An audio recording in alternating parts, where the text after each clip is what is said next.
Hey guys, the chicken is here. We are back today with another home gym video. In today's video, guys, I don't know if you can see over there, but I broke my phone tripod, so we're doing it the old school way here. But what I wanted to talk about today, great start, was mirrors for your home gym. So mirrors are very expensive, but they're very nice to have. And I'm going to set the phone down in a second, but here, take a look at this. So here's my mirror setup behind the squat rack. And mirrors are one of those things that you don't really think about until you actually get all your stuff in place. It's very nice to have them. And is that gonna stay? It's obviously nice to have a mirror for a couple different reasons. One, you want to see your beautiful gains in the mirror, of course. Two, it's nice to have, especially for squatting, or deadlifting or anything like that. I find that I don't know if it's just because I always squatted in front of a mirror that I just got used to it, like psychologically, or if there's any actual benefit to it. But it's definitely nice to to have some mirrors.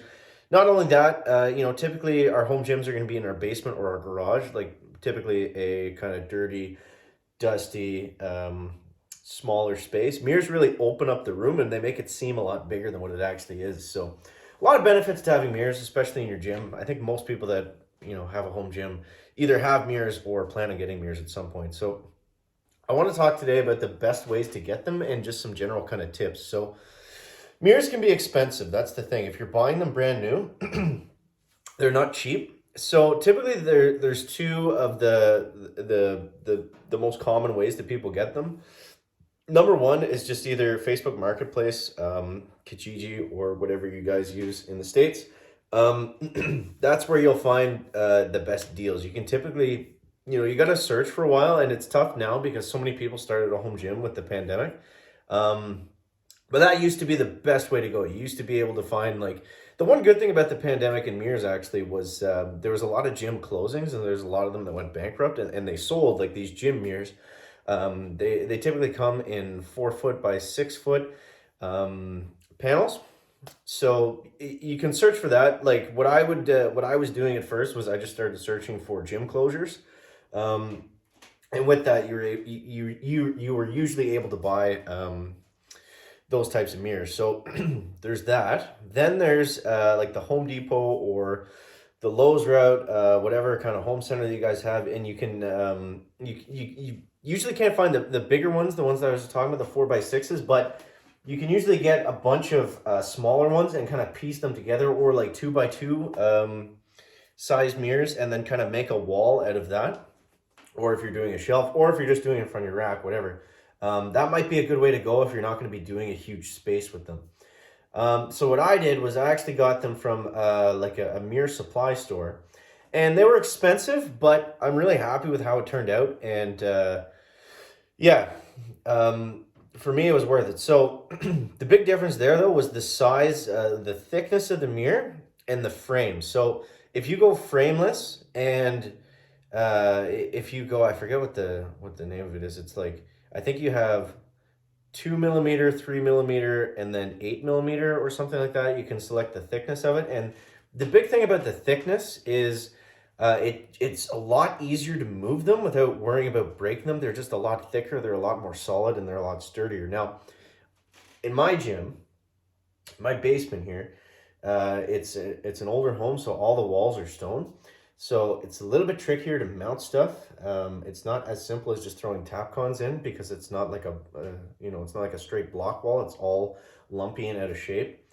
And some parts are just old mortar that just crumble when you drill into them. So it's a little bit trickier to build the actual wall. So the reason I mentioned that is I didn't want to have a lot of weight um, on the mirror brackets that I had to put in to hold up the mirrors. Obviously, if you have like a newer basement that has studs, then that's not going to be an issue. It's going to be super easy to just throw in whatever you want.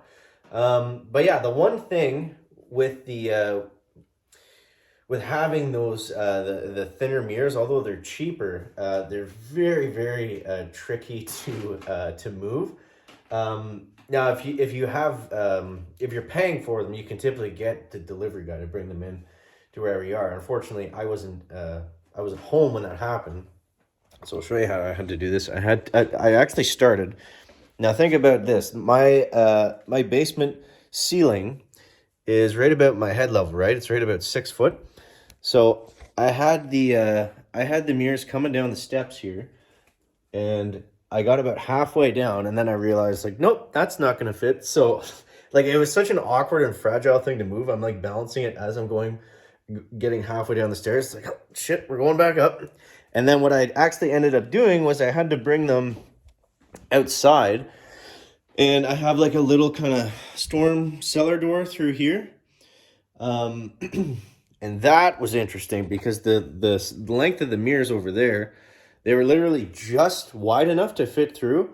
So I actually did end up cracking it. You can't really see it because I've got the light up there. And I also, the genius that I am, I had all of this stuff up here first. So I had the rack installed. I had everything up. And then I put the mirrors in. So definitely would not recommend doing it that way. But yeah. So very tricky, very awkward, very stressful. But yeah, I would say put the mirrors in first before you get the bulk of your equipment in. That would be something I would recommend. But yeah, so I hope that helps you guys out. So, you know, check your online marketplace and Kijiji and those kind of things first, and then go to the home center stores, and then from there you can just search, you know, from commercial or just mirror companies, whatever you call them. But yeah, so that's what I would recommend. Now I'm super happy with the setup that I have. Like I said at the beginning of the video, for $600 or so, I think it was well worth it. And I didn't have, you know, other than the problems that I just mentioned, it was pretty straight. Like at least I was able to get the mirrors at the exact size that I wanted them. So that was the, you know, it's always a trade-off with that kind of thing. But hopefully that helps you guys out. That's the chickens mirror story for today.